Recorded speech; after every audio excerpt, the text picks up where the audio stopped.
Hi, I'm Danielle Hartman. If you're a craft beer fan, you're in the right place. It's time for another episode of Poured in PA, a series sharing the stories of Pennsylvania's craft beer industry. In this episode, we're headed down a new trail with a brewery by the same name. New Trail's expedition packs have brought together breweries from across the Keystone State. This collaboration project features 4 breweries in each trek. We caught up with the breweries in Trek 4 as they embarked on their own expedition.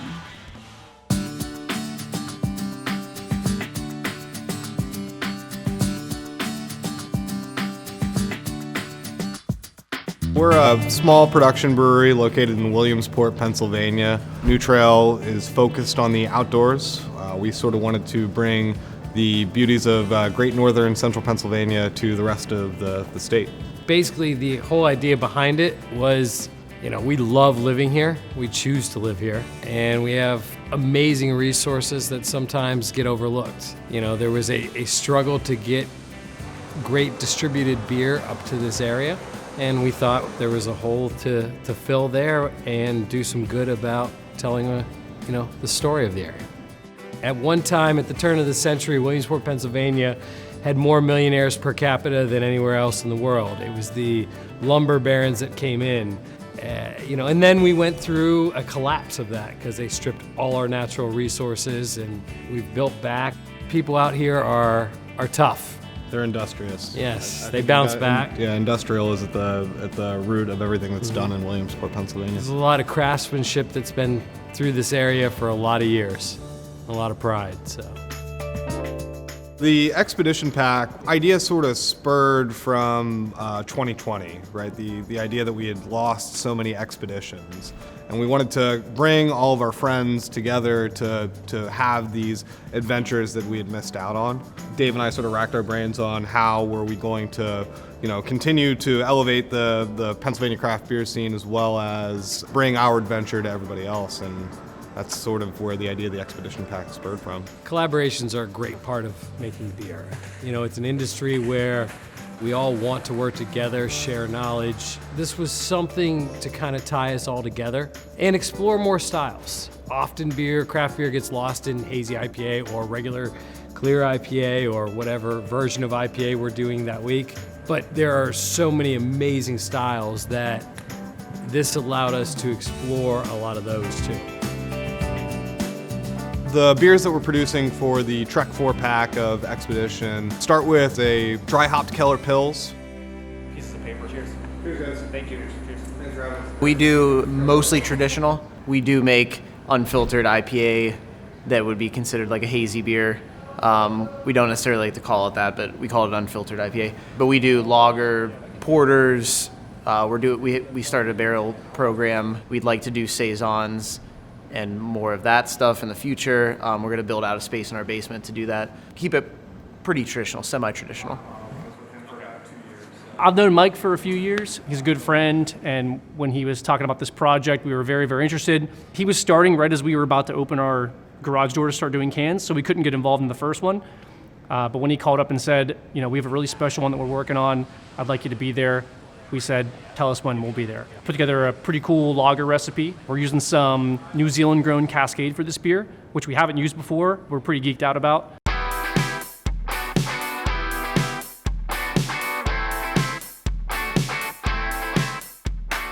Hopped primarily with New Zealand Cascade, which was a newer hop for us, both Robbie and myself. We were excited to use it because it presents more tropical and citrus fruits as opposed to the classic Cascade style. Mike was talking about outdoor themes. That's kind of what the Expedition Pack's been about. So we kind of brainstormed and we thought the name was pretty cool. It's called The Ground Walks. We like that name. It's from a Modest Mouse song, which we're big fans of. And we each, do different things outside, whether it's biking or running or hiking. So we just thought that was kind of a name that spoke to us and made a lot of sense. I think for us, it's a good collaboration. At least it's our first collaboration. So I think it's an excellent way with the other breweries that are on this Expedition Pack just to let people know that Old Thunder is out there, we're available, and it's a good relationship builder, and it's about friendship and brewing good classic beers. We're only in Pittsburgh. That's the only place you can get our stuff. We're pretty picky about who we like to work with, but we love what Mike's doing. We knew if we did something with him, it was going to be the best quality beer. It was going to be shipped the right way. It's going to be in the right stores, and people that are in Philly or Central PA can get our stuff because we're not distributing out here at all. So that was a big part of it for us. We try to focus on breweries that people don't necessarily have the opportunity to always make it to. Like Love City in Philadelphia is in Center City, Philadelphia, so somebody that lives in Erie, Pennsylvania isn't necessarily going to cross the entire state to try Love City, and they might have heard about the beer and this is their first opportunity to try that. Or, the same with Sterling Pig or Old Thunder, the list goes on and on and on. There's a ton of history in Pennsylvania, a ton of beer history in Pennsylvania, especially when it comes to lager. That's why we were so excited to do a lager style beer with New Trail. The OGs of Victory and Penn and Troegs, those are people that we've always looked up to. We grew up drinking their beers, so it's pretty cool to be in a pack along with Troegs to kind of show our stuff. It's a great idea. I mean, I love the idea of taking breweries from all over Pennsylvania and joining them together in recipes. I think that's fun. With collaborations in general, it's always a challenge to come up with what you're going to brew. So it usually just starts with, again, a string of texts or a phone call, and we just start talking about brewing, talking about beer in general, what we're working on, what we're interested in, and different flavors and ingredients that we're excited about. And then the hardest part is to coalesce on an idea taste-wise. I personally try to stay away from styles in general, kind of pigeonholes the creative side. So we just talked about beer for a little while. As we're talking through it, we jumped around to some IPA ideas, and I think we were on the lager world for a little while because we're both heavily into those recipes overall. I know I had barley wine top of mind because we just brewed a Flying Mouflon batch, and I love big malty beers. We started talking about not really barley wine necessarily as a traditional style, but more of our experiences with big malty beers. Lager's Path, which we're producing with our friends from Troegs, is going to be a modern barley wine. So we sort of took what John's ideas about his early experiences with barley wine and what my early experiences were with barley wine, and are trying to push the boundaries forward and see what can we make as a modern barley wine. And in fact, one of the earlier barley wines I would have had would have been from John. Collaborations, that's a time for me as a brewer to step out of my comfort zone, and I like that. I try to push myself and my team out of our norm and out of our regular routine. I also like just to get out of the brewery, and go to hang out at another brewery, see what they're doing, smell a different brewery, walk through, hear about their projects, drink their beer, and just talk, beer and brewing, and not the rest of it, not the rest of business world and the hard side. It's more the fun side, it's creative side. We just get to have fun for a day. Yeah, it allows you to take a lot more risks. I take a lot more risks, you think? Well, I mean, you can. Yeah. Like, there's been some hops you've used that we might not have chosen if we were doing full production of one beer. Yeah, I'd say that. I mean, it certainly brings me outside of my comfort zone. Collaborations in themselves are to push boundaries and to push brewers like myself to think differently and not be comfortable. And I see a lot of similarities in New Trail. They have a phenomenal Pilsner, and then different slivers of recipes all the way to big stouts. Seem to have a nod to classic styles, but taking their own path. Is that fair to say? You do make a lot of hazy IPA, but you do other stuff too. It's just 85% beer. Is it really? Holy shit. So they're also really good at making hazy IPA, and I hear it's a large portion of their sales.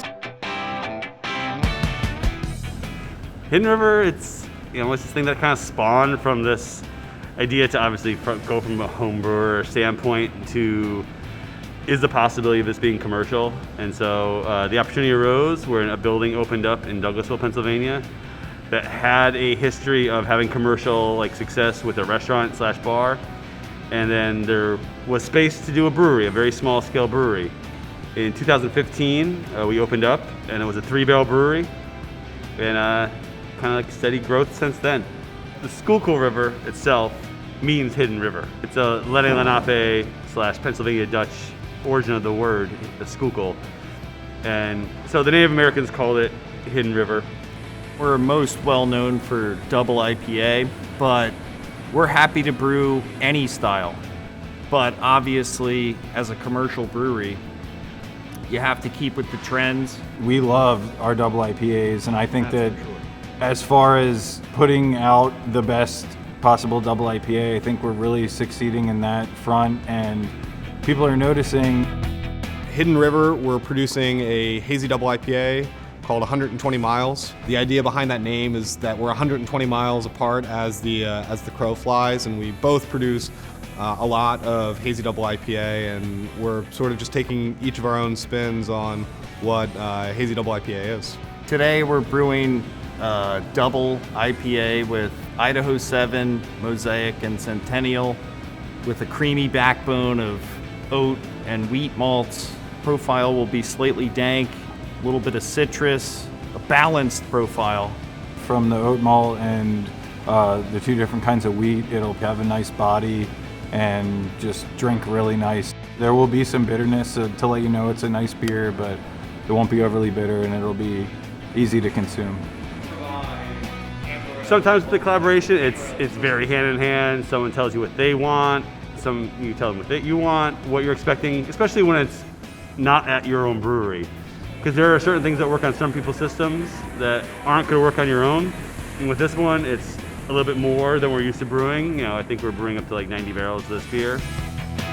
The challenges, I mean, Have you herded cats? yeah, it's like herding cats. I mean, you know, each brewery has its own personality and their own organizational structure, and you have to kind of balance what works for us and what works for them and still meet deadlines. Ultimately, if we're trying to hit one of these packs every month or so, we're at a breakneck speed right now of one a month. It's just a lot of checks and balances on trying to figure out how to get everything done. And not only the logistics of getting everything done, it's making sure that every beer is just the way that we want it and the way that our partners want it to. There is a way New Trail makes a beer. There is a way we make a beer. There's a way any brewery makes a beer. And it's kind of the best part about it is when you kind of collab, you kind of bring a bit of both your influences to it. I love collaborations because you always learn something, and it might be a tiny thing, the tiniest thing. Like when we went to 2SP, I noticed that their brew deck was always spotless.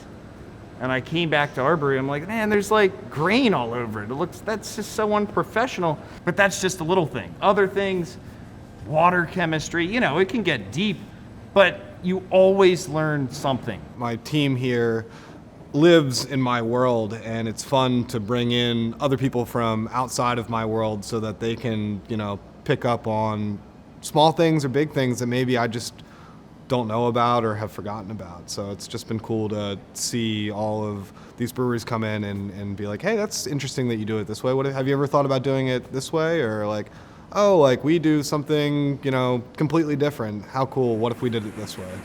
You rarely get outside your comfort zone, your brewery. It just doesn't happen as often as you'd like. You know, people always talk about breweries being a solid friendship and we're all in this together, and it's true. It doesn't happen on the day-to-day. And so to get collaborations that like actually either develop into something bigger or it's just a friendship, it's awesome. We decided to open a craft brewery in 2016 and opened Attic Brewing Company in January of 2020. We're located in the Germantown neighborhood of Philadelphia. We're right next to the Wayne Junction train station, and historically it was a very industrial hub, I guess, of Philadelphia, so there's a lot of really cool old buildings that are over there, and we're in one of them. Our building used to be a pencil factory back in the 1890s, so sort of cool when we're both history buffs having our brewing in a historic building. It's pretty neat. Being in the community that we are, we want to make sure we have a pretty diverse selection of beer. So we focus on having different styles that are approachable. Definitely the hazy IPAs, the West Coast style IPAs, but We're also exploring the Belgian beer scene. We're starting to do more lagers. We worked with Mike. He was our brewery consultant, helping us get our brewery open. We actually came out and brewed here at New Trail. Really cool to be back here and see how much growth they've had. It's so crazy to think of how small our brewery is compared to their brewery, but it's just amazing. And we're really grateful for the invitation to come and collaborate, and look forward to the beer coming out and customers getting to try it. We're doing an American-style IPA, brewing it with Citra, Comet, and Chinook hops. So we're expecting good things of it, of course. We're producing an American IPA with Attic called Chaperone. We're going to focus on some deep caramel malts, complemented with some of the more modern Pacific Northwest hops, Citra, etc. So we're expecting to have a really clean and crisp IPA that's balanced with cool aromatics. When you're putting together a 12-pack of beer, you want to make sure there's a variety. So we kind of worked with Mike here and what the other breweries were brewing so that we created a beer style that fit into the pack and could be a cool variety for customers. But we don't do a lot of adjuncts in our beer, so having a classic IPA style really fit into what we do at our brewery, but was also able to highlight the cool things that New Trail has done here at their brewery.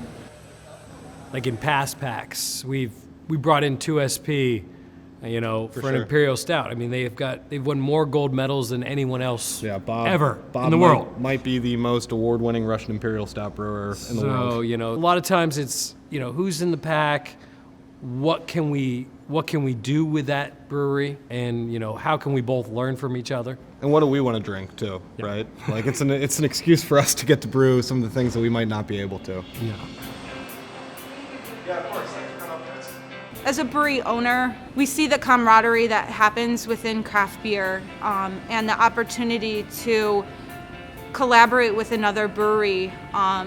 It's meant to both be something interesting for customers and to kind of combine our customer bases, but also just meant to be a good time, like a fun thing, maybe a beer style that you normally don't brew, or a way for you just to hang out and show that you're working together. And I think in craft beer, that's been the strength. That's what's allowed the craft beer community and craft beer to continue growing, is this idea that we are working together.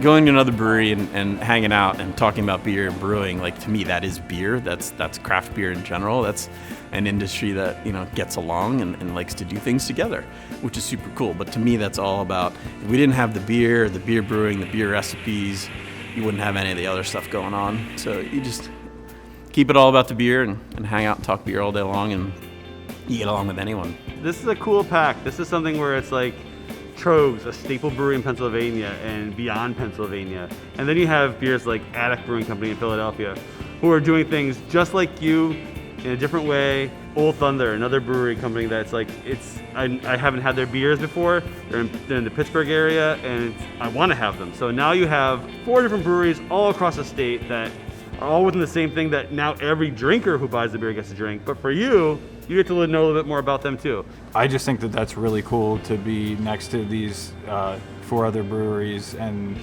just helping each other build and be seen and see the logo out there in the store. Yeah, I think just seeing what their process is here and what their operation is, that's been huge to us so far. What their schedule's like, who they have working here, how they do things, it's a lot different than what we do. Picking each other's brains, whether it's brewing, canning, cellaring, whatever it is, because it's all happening at the same time right now, and it's nice for all of us to kind of just pick each other's brains and what are you doing here? Why are you doing this? And maybe taking that back to Old Thunder and implementing it and coming up with different ideas and learning. So it's awesome. If we can turn more people on to beers that they may not have drank before or picked up, that would be the best outcome at all times. If the goal of the pack is to collaborate with 4 new breweries and have 4 new ideas, I hope that these new ideas are also making it to the final drinker as well. When they leave Pittsburgh and head to Philly, they had this Pilsner that they loved from Love City that we did, and maybe they stop by there. That's true. There's awareness of all. I mean, we have so many breweries in Pennsylvania, and it's just good to get some more awareness. I think for us as a new brewery, getting to embark on this expedition with New Trail as our first collaboration experience is something that we're so grateful for, and we feel like it's just going to be amazing for us, amazing for craft beer, and just show, that we're all working together. The eventual goal is to continue this project, whether or not it be quarterly or annually, just to bring very like-minded brewers together to, create the more perfect beer.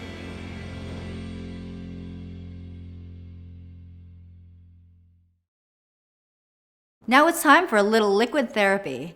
Just a scenic 25-minute drive from New Trail Brewing is our Brewery Spotlight with Therapy Brewing. Until next time. Cheers.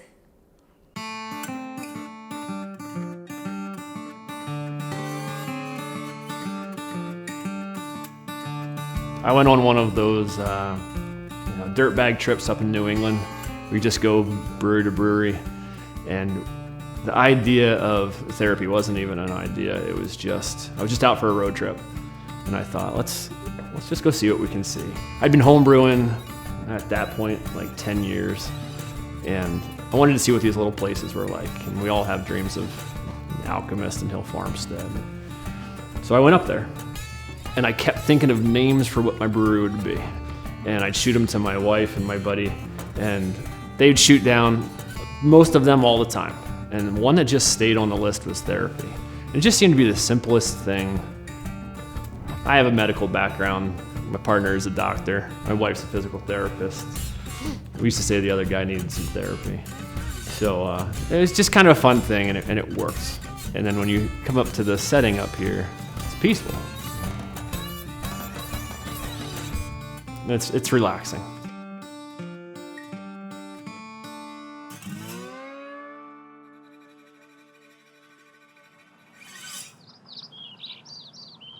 Can you make a brewery off the beaten path? Everyone will tell you location means something. We are not downtown. We are not near a restaurant. You got to drive 10 miles to get food. We don't have food on site. So it was a real big gamble. Can we pull it off? And you got the field of dreams thing. If you build it, they'll come. But you have no idea. So we just said, let's do it. And this was our wagon shed, a 100-year-old building, and we said, let's convert it. We have a big barn, which was our original project. That was the spot we were going to do the brewery in. But the cost to insulate it was the entire budget for this building. The building is 1,000 square feet. It's not a big place. So we started working on it, and every stitch of wood that's inside here has been in this building for the last 100 years. This was our workbench that was upstairs.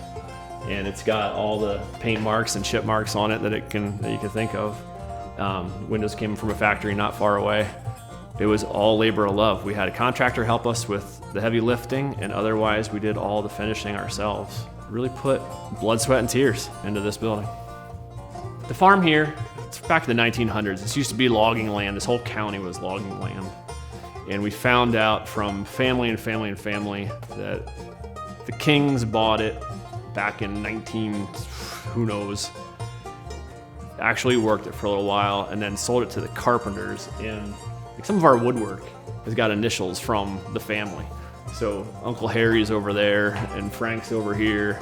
And the last guy that was born in our house lives right down the street and comes up and drinks beer. It's Campbell's, and we made a Campbell Pale Ale, and they drank most of it. It was a lot of fun.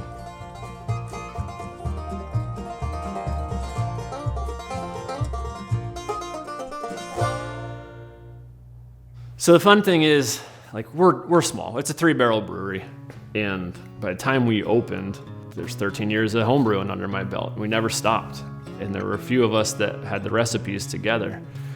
They're not all winners. So you pull recipes that you know and you love, and you start to brew them. And we found that we could brew for a full year without ever brewing the same beer twice. And it keeps it fun for me, because I haven't brewed the beer that I like the best yet. When we get to that point, then that'll be the last beer that we probably brew. When we opened, first day, The sign that we had at the bottom of the driveway was about the size of a piece of paper, and it had TB on it. Didn't have anything else. There was no banner, nothing. And we didn't change our sign for a year because people would tell other people. And we still get locals that live 2 miles away that have never even heard of us before. But word of mouth has been what's gotten people to come up to visit us. And we thought we'd hit part of the county and some locals. But the first guy I had last week was from New Hampshire. That was on Saturday. On Sunday, the first guy was from New York. People from Allentown and Harrisburg and Hershey. People are talking, and they want to go for a road trip, and we've got something that's very far away, not near anything, and creates a different bit of experience.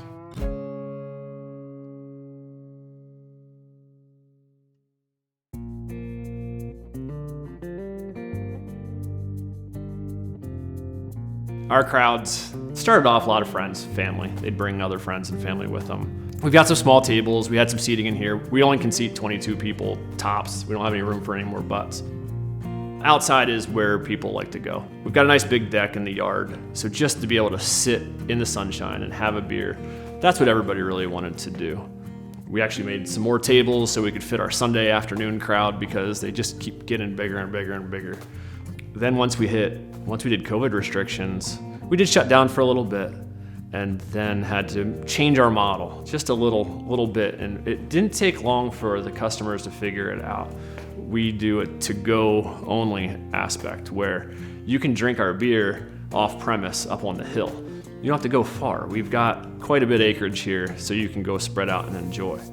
And people would just drop their tailgates, put out charcuterie boards, barbecue, pizzas, all sorts of stuff, and they would just chow down and drink beer in the sunshine. And I thought that once it got cold, it was gonna be over. Nope, kids brought sleds. We had people looking like they were gonna go ice fishing all winter long. A couple little fires out there, and we stayed busy all winter long. It was a lot of fun.